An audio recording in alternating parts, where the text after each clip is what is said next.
Yeah, first of all, I would like to thank EFSAS for inviting me to Geneva, to the United Nations. I have to admit it's my first time, unfortunately, and I have been looking forward to this event for weeks and months now, because developments in the regions have taken a new interesting turn, I would say, over the last 15 to 18 months, and this will be one of the topics I would like to talk about. But at the beginning, I would like to give you my understanding of terrorism. We are talking about terrorism sometimes without making clear how we see it in relation to conflict. In the introduction we heard the role terrorism plays, or the role we could play in solving conflicts, in addressing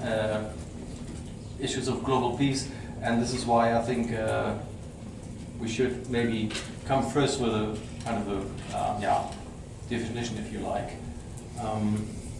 So terrorism, according to my understanding, is not a creed or a belief or an ideology, but it's rather a strategy employed by people for a number of reasons. Partly because they are weaker maybe than their opponents, and of course it is not limited to a religion or an ideology.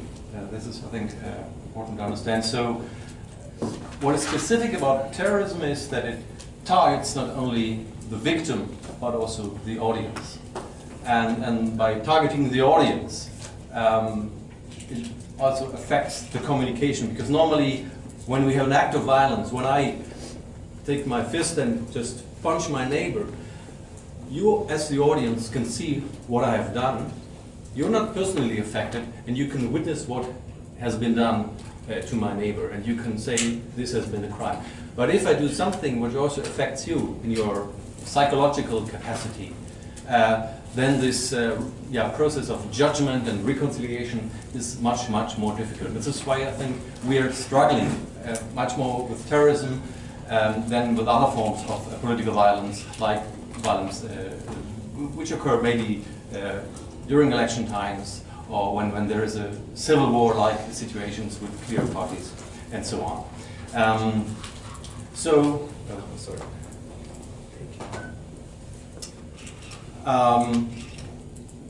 And interestingly, when we look at armed conflicts of the last, let's say, 50 years, 60 years, we see that armed conflicts in which terrorism is used, the sheer number of them has actually declined.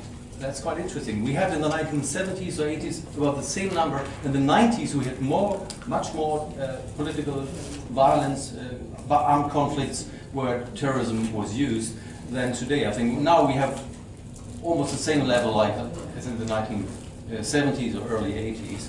Still the feeling we all have, the impression we have, is that terrorism is much worse, and that it threatens us much more personally. In the case of Europe, I think it's because terrorism is striking closer at home, although I may remind you of the 1980s when I was in France. I remember there was terrorist attacks in Paris almost on a weekly basis.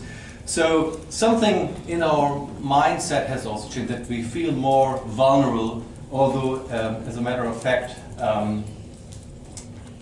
in the post-Cold War era,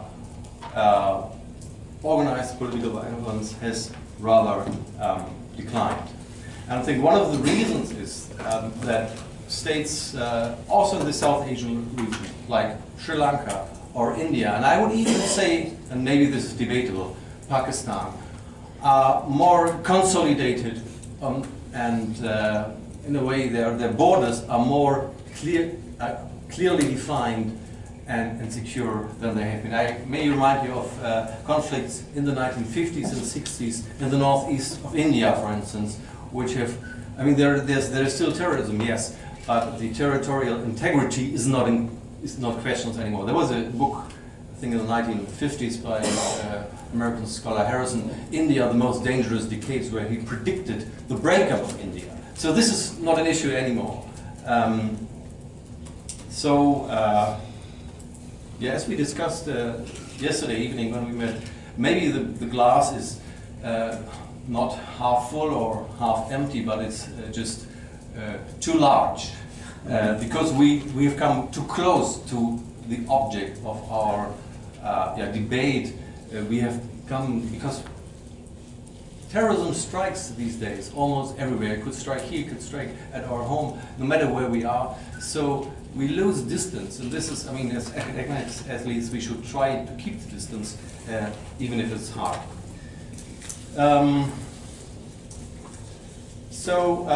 What has changed, I would say, over the last years is that terrorists or parties to violent conflicts, they do not attempt to change the system, which they did in the 70s, 60s, even if they claim to. These claims are not credible anymore.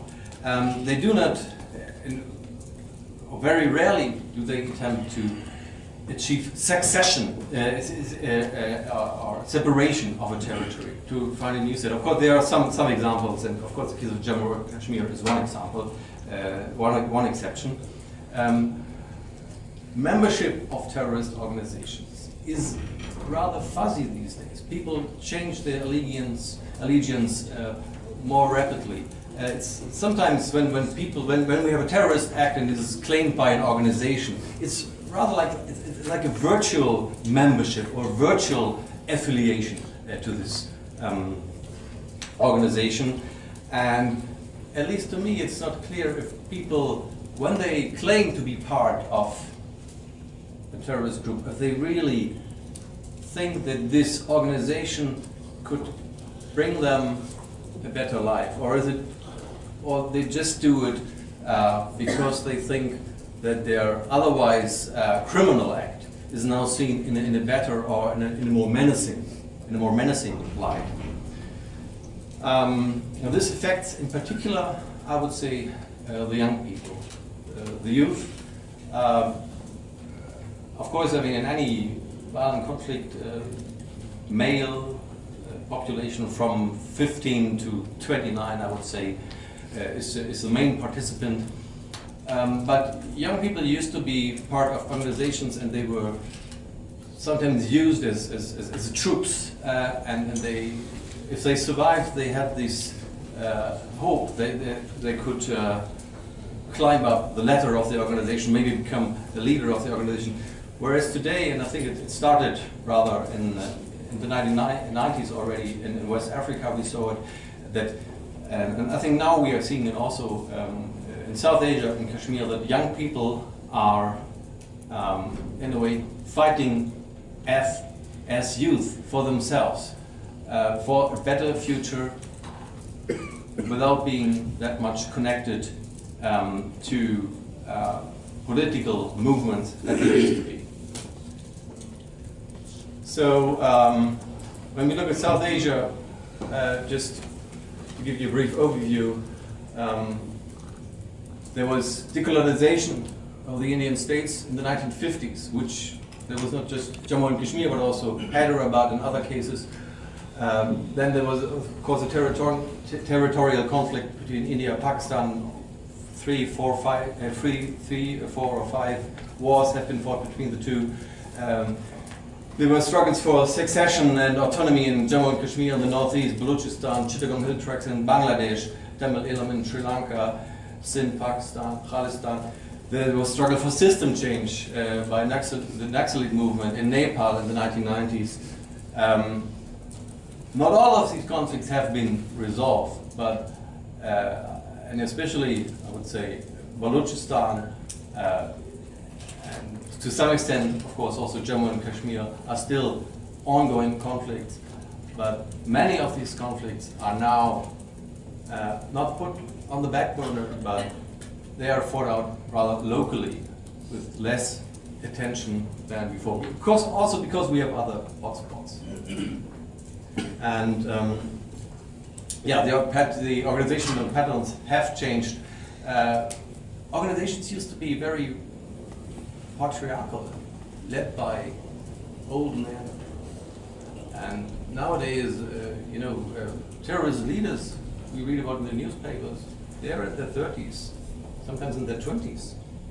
And it's like in a John Wayne movie. They don't reach the age of 30. So, but still they carry on. And so the pattern of terrorism and armed conflict has changed. And also the role of, I would say the role of ideology and of religion. In the 1990s, religion, in particular sectarianism, was used, especially in South Asia, by Pakistan, as a way to outsource, as a way of outsourcing military power as a kind of a strategy. And there was this illusion of control of these armed groups, of these terrorist actors. But nowadays, when we look at jihadism, these groups are not controllable anymore, and in a way, the attacks which we see today are not only directed against. In a way, they are attacking their own societies, and this is one of the problems. So this is, in a way, this changing nature of terrorism over the last 25 years. So I would argue it is not a bigger threat, but a different threat. And the question is, what can we do about it? And there, of course, geopolitics comes into play. The international community has gone, or is going, as I see it, through the third phase of trying to deal with the underlying causes of terrorism. So there was, at the beginning of the post-World War II era, of course, the emphasis on decolonization, self-determination, and human rights. But human rights at that time were rather a distant goal, and despite of the respect of human rights that we find in international documents and treaties, proxy wars were fought by powers against each other, of course, all in the context of the Cold War. Human rights at the time, I would say, were pursued on the basis of